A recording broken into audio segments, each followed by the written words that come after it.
कुरान दिलों में बसता है जी। आप कुरान जला सकते हो, दिलों से नहीं मिटा सकते हो। आम जो है उसे ना कोई मिटा पाया है ना कोई मिटा पाएगा। कुरान को हम जैसे संत भी अपने मंदिर पे रखते हैं, अपने दिल में रखते हैं। पार के लोग नोक पे इस्लाम फैलता तो हजरत मोहम्मद साहब जिब्रील अलैहिस्सलाम की जब आए थे, जब उनको पत्थर मारे गए थे और जो खून बहा था, जिब्रील अलैहिस्सलाम जहन्नम की आग लेके आए थे। उन्होंने कहा था कि बताओ इस धरती को मैं 1000 बार खत्म कर दूं। वसीम रिजवी से कहिए अभी हिंदू धर्म से हटाए गए हो, कुत्ता बने हो, ना इधर के हो ना उधर के हो, ऐसी तुम्हारी जिंदगी कटेगी। जी जिसने कुरान पे उंगली उठाई है उसकी जिंदगी कुत्ते से बदतर हो गई। कोई को लकवा मान तो पठान देख रहा है, जो इसके मर्दी हैं वो तुम पठान देख रहे हैं, पठान की चर्चा कर रहे हैं। जो मुस्लिम पत्रकार है वो पठान कर रहे हैं, किसी ने इसकी चर्चा की? एक तरफ पूरे दुनिया भर में इस्लामोफोबिया की बात चल रही है और स्वीडन में इसी तरीके से कुरान पाक को जलाया गया, लेकिन हिंदुस्तान में जो कहा जाता है कि कहीं ना कहीं मुसलमानों के साथ बराबरी नहीं होती है। लेकिन एक संत, एक योगी हमारे साथ आ चुके हैं जो कि कुरान के जो इस तरीके से कुरान के साथ कारनामा किया गया, जलाया गया, इसके सपोर्ट में आ गए कि इस तरीके से चीज़ नहीं करनी चाहिए और जलानी नहीं चाहिए, उनके विरोध में कि क्यों जलाया गया। आइए इनसे बात करते हैं, ये क्यों आए सपोर्ट में, क्या सोचते हैं, इस्लाम को कितना जानते हैं ये। देखिए, इस्लाम जो धर्म है वो एक विचारधारा है और उस विचारधारा में उठने से बैठने तक पड़ोसी भूखा रहे तो आप खाना नहीं खा सकते।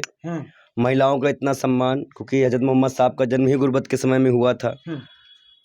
उसके जो पारे हैं, जो उसका मतलब है, जो उसके और चीज़ें हैं, आप उसको पढ़िए। कुरान दिलों में बसता है जी। आप कुरान जला सकते हो, दिलों से नहीं मिटा सकते हो, पर कुरान जलाना कहाँ तक सही? एक देश से एक देश का मसला है और इस्लाम से किसी का मसला नहीं है। इस्लाम जो है उसे ना कोई मिटा पाया है ना कोई मिटा पाएगा। कुरान को हम जैसे संत भी अपने मंदिर पे रखते हैं, अपने दिल में रखते हैं। बहुत कुछ सीखने को मिलता है। इस्लाम आतंकवाद फैलाता है। आप पे भी फिर आतंकवादी का तबका लग जाएगा, आप इस तरीके से मंदिर में कुरान रखें। देखिए, जिनको भोंकना हो उनको भोंकने दिया करिए, हम इस चीज़ों को नहीं मानते। अल्लाह पाक फरमाते हैं कुरान में कि तू सिर्फ मुझसे डर और हमारे गीता में भी भगवान ने कहा सिर्फ मुझसे डर। तुम्हें बंदों से डरने की कोई आवश्यकता नहीं है। हम संत हैं और धार्मिक हैं, तो हमें पता है कि हमें क्या देखना है, क्या बोलना है और क्या करना है। अब तो आप इस्लाम कबूल कर लीजिए ना? इस्लाम अगर इतना अच्छा लगता है तो इस्लाम कबूल कर लीजिए, आप मुसलमान बन जाइए। काहे ढोंगी बने फिरे हो, भगवान का अपमान कर रहे हो आप। हमारे कहने का मतलब हम जिस धर्म में हैं उस धर्म में रहकर भी हमें इस्लाम पढ़ने की, कुरान पढ़ने की याद दी जाती है, तो हमें धर्म चेंज करने की आवश्यकता नहीं है। पहला पॉइंट। दूसरा पॉइंट, ये हिंदुस्तान है, यहाँ संविधान है, हम किसी धर्म को पढ़ सकते हैं, उसकी जानकारी रख सकते हैं। जब उस धर्म के बारे में उंगली उठाई जाए तो उस पर हम जवाब दे सके, क्योंकि हम एक धर्म के नागरिक हैं। हम एक धर्म विशेष में एक औहदा रखते हैं, लोग हमें संत कहते हैं। हम अपने आप को संत नहीं मानते। इस्लाम तलवार के जोर पे फैला है। अगर तलवार के लोग नोक पे इस्लाम फैलता तो हजरत मोहम्मद साहब जिब्रील अलैहिस्सलाम की जब आए थे, जब उनको पत्थर मारे गए थे और जो खून बहा था, जिब्रील अलैहिस्सलाम जहन्नम की आग लेके आए थे। उन्होंने कहा था कि बताओ इस धरती को मैं 1000 बार खत्म कर दूं, उलट पलट दूं। तो उन्होंने कहा था नहीं, इस्लाम फैलेगा तलवार की नोक पे नहीं, प्यार पे। वो है इस्लाम और आप इस्लाम को नहीं जानते हो। आप पत्रकार महोदय कुरान उठा के पढ़ना, हदीस पढ़ना, हजरत मोहम्मद साहब को पढ़ना, आपको पता चलेगा आप नमाज कैसे पढ़ी जाती है। वसीम रिजवी कह रहे हैं 25 आयतें उसको हटाना चाहिए कुरान से। आप कह रहे हैं वसीम रिजवी से कहिए अभी हिंदू धर्म से हटाए गए हो, कुत्ता बने हो, ना इधर के हो ना उधर के हो, ऐसी तुम्हारी जिंदगी कटेगी। जी जिसने कुरान पे उंगली उठाई है उसकी जिंदगी कुत्ते से बदतर हो गई। कोई को लकवा मार गया है, कोई इधर हो गया है। किसी भी धार्मिक किताब हो, जैसे गीता हुई है, कुरान हुई, इन सब पे हम टिप्पणियां नहीं कर सकते। ये आसमानी किताबें हैं, इसमें कुछ अर्थ है जी। आप इसको नजरअंदाज, इसको जलाना समझ रहे हैं आप, कितना बड़ा पाप है। तो जो पूरी दुनिया में जलाया जा रहा है उसको क्या कहेंगे फिर आप? मैं अल्लाह पाक से कहूंगा कि भैया इनको थोड़ा सा बुद्धि दें, भगवान महाकाल से प्रार्थना करूंगा, क्योंकि मैं देखिए इस्लाम पे एक भी शब्द बर्दाश्त नहीं किया जाएगा। हम अपने महाकाल के लिए गर्दन क्या कटाएंगे। करेंगे? कुरान तो जला दिया, क्या करेंगे आप? भाई देखिए, हम लोग इसकी बात देखिए, मुसलमान तो पठान देख रहा है, जो इसके मर्दी हैं वो तुम पठान देख रहे हैं, पठान की चर्चा कर रहे हैं। जो मुस्लिम पत्रकार है वो पठान कर रहे हैं, किसी ने इसकी चर्चा की? मेरे पास एक फोन आया एक चैनल वाले का, अंसारी भाई का, उन्होंने कहा पंडित जी मुझे भी वीडियो करनी है। मैंने कहा ये स्वागत है, मैं इस पर बोलूँगा। ये मेरे हिंदुस्तान में मेरे मुसलमान भाई सोए हुए हैं, पर मैं जागा हूँ, मैं इस्लाम की कदर करता हूँ, तो मुझे इस पर बोलना पड़ेगा। तो इस्लाम की हिफाजत अब करेंगे आप? मैं हिफाजत नहीं कर रहा हूँ, हिफाजत इस्लाम की हिफाजत अल्लाह करता है। हाँ। मैं कौन होता हूँ? मुझे जो सही लगा मैंने वो बोला, जो मैं इस्लाम को जानता हूँ वो बोला। मुझे दर्द हुआ कि मेरे हिंदुस्तान में मेरे मुस्लिम भाइयों की किताब जलाई गई और मेरे मुसलमान भाई पठान करते रह गए, पर इस पे कोई मुसलमान भाई नहीं यदि बोला। नरसिंहरन जान जाएगा तो आपको उठा ले जाएगा यहाँ से। कुत्तों से शेर नहीं डरते। यदि नरसिंहरन कुत्ता है। मैंने कहा ना, उतना ही जानो, कुत्तों से शेर नहीं डरते।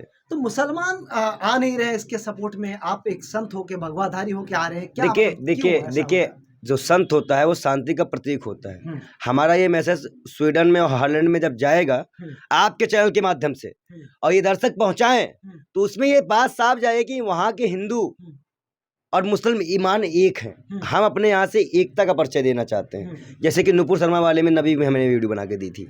हमारा वीडियो जब भी जाएगा शांति एकता का पैगाम देते हुए जाएगा। आप समझिए इस चीज़ को, और ये पैगाम हम हमेशा देते रहेंगे, किसी के लिए रुकेंगे नहीं। कोई हमें देख रहा है या नहीं देख रहा है, हम संत हैं, कोई बहरूपिया नहीं है कि हम प्रचार और व्यापार करने आए हैं। तो आप ही के देश में कभी कोई मुसलमान के बारे में कुछ कह देता, कभी मार देता, कभी मॉब लिंचिंग हो जाता, तब कुछ नहीं करते। स्वीडन की बात है, आप लगातार हम विरोध करते हैं, आप अपने चैनल पे खुद दिखाते हैं, और लगातार हम इन चीज़ों का विरोध करते आए हैं, और कई जगहों पे इसका प्रभाव ही पड़ता है। स्वीडन में कुछ प्रभाव पड़ेगा आपकी बातों से? ये स्वीडन वाले जाने हाँ। ना, कुछ होंगे उसमें। मैं तो भाई इंसानियत का पैगाम दे रहा हूँ, बहुत से लोग हैं सुनने वाले, समझने वाले, पहुँचाएंगे। हो सकता है कि बात पहुँचे, हम कोई सुने ना नहीं सुनेगा, इसकी वजह से हम अपनी बात बंद कर दें, ऐसा तो ठीक नहीं है। जो हम ऊपर जाएंगे तो ऊपर वाले से क्या बोलेंगे कि हम आपके बारे में बता नहीं पाए क्योंकि हमें कोई सुन नहीं रहा था। अपनी बात कहते जाएंगे। जैसे हजरत मोहम्मद साहब इस्लाम फैलाने निकले थे, उनका लोगों ने विरोध किया था, लेकिन इस्लाम फैला है, उनकी कामों से फैला है। गुर्बत का ज़माना था, बच्चों को मार दिया जाता था, तब हजरत मोहम्मद साहब का जन्म हुआ था। आप लोग क्या जानते हो इस्लाम के बारे में? पाकिस्तान इस्लाम की बात करता है, वो कहता है कि हम तो आतंकवाद को बढ़ावा देंगे, आप कह रहे हैं कि इस्लाम को सही ठहरा रहे हैं। पाकिस्तान इस्लाम को नहीं मानता है, नहीं मानता, बहुत बड़ी बात कह रहे हैं जितने भी आतंकवादी हैं वो इस्लाम को नहीं मानते हैं। इस्लाम में कभी भी बच्चों और औरतों पे और एक भी इंसान का कत्ल बताया गया है, वो मुसलमान हो ही नहीं सकते। सबसे ज्यादा मुसलमान ही आतंकवाद क्यों निकल रहे हैं फिर? देखिए, वो मुसलमान है ही नहीं ना। आतंकवाद तो कोई धर्म ही नहीं होता है, आतंकवाद तो कोई धर्म नहीं होता है। हमारे यहाँ भी गोर से पहला आतंकवादी था, देश को जिसने गांधी जी की हत्या की थी। समझ रहे हैं ना आप लोग? गोडसे की पूजा हो रही है। कौन? गोडसे की। आप ही लोग कर रहे हो ना, हम थोड़ी ना कर रहे हैं। हम कुत्तों की पूजा नहीं करते।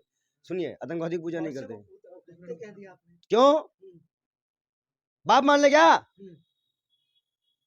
कह रहे गलत इतिहास पढ़ाया गया है अंध देशवासियों भक्तों को जाए बाप मान ले क्या? हम उनके दादा होंगे, हमारे नहीं है। कह रहे आप भी गलत इतिहास पढ़ लिए, इसका मतलब। कौन? हम बुलबुल में नहीं उड़े हैं, याद है? हमें ना बताओ। हमसे सवाल करने से पहले ये जान लो कि हमारे पास सारे जवाब हैं। हम कोई लौंडे नहीं है कि तुमको इंटरव्यू देने आए, माइक लेके तुम चले आओगे, हम कुछ भी टहला दोगे। हमारे पास सटीक जवाब है, क्योंकि I am not the common man, I am the UPSC aspirant. हम यूपीएससी पढ़ चुके हैं, हमें पता है अर्थव्यवस्था और देश और धर्म क्या होता है। हमें आप नचा नहीं पाओगे। हाँ, संबित पात्रा के साथ फर्जी डिग्री लेके नहीं बैठे। नहीं कर पाए तो आगे क्या कह रहे हैं? कौन नहीं पास कर पाया? अभी 27 साल उम्र है और 3 अटेम्प्ट बाकी है। प्रधानमंत्री मोदी जी चाय बेच के देश के प्रधानमंत्री बने हैं। हम पढ़ के जा रहे हैं, परेशान मत हो, मजा आएगा खेल में। दूसरी महत्वपूर्ण बात, स्वीडन का जहां तक मसला रहेगा, हॉलैंड की सरकारों से हमें अनुरोध करते हैं कि उस व्यक्ति को फांसी दी जाए और एक पैगाम ऐसा लाया जाए कि कभी भी किसी भी धार्मिक किताबों को ना जलाया जाए। मैं पूरे विश्व के युवाओं से ये मांग करता हूँ कि एक ऐसा रेगुलेशन लाया जाए जहाँ पे किसी भी धर्म की किताबों का या किसी भी धर्म की मूर्तियों का, व्यक्तियों का मैं नहीं कहता, व्यक्ति दुष्ट हो सकते हैं, आपस में लड़ सकते हैं, लेकिन कोई भी धार्मिक वस्तु ना टूटे और कोई धार्मिक वस्तु ना जलाई जाए, ऐसा कोई कानून यूनियनों को लाना चाहिए। आपके वीडियो के माध्यम से आप लोगों ने इतना साहस किया इस मुद्दे को पूछने का, हम आपके चैनल को भी सलाम करते हैं, और ये चीज़ें दूर तक पहुँचे इसकी भी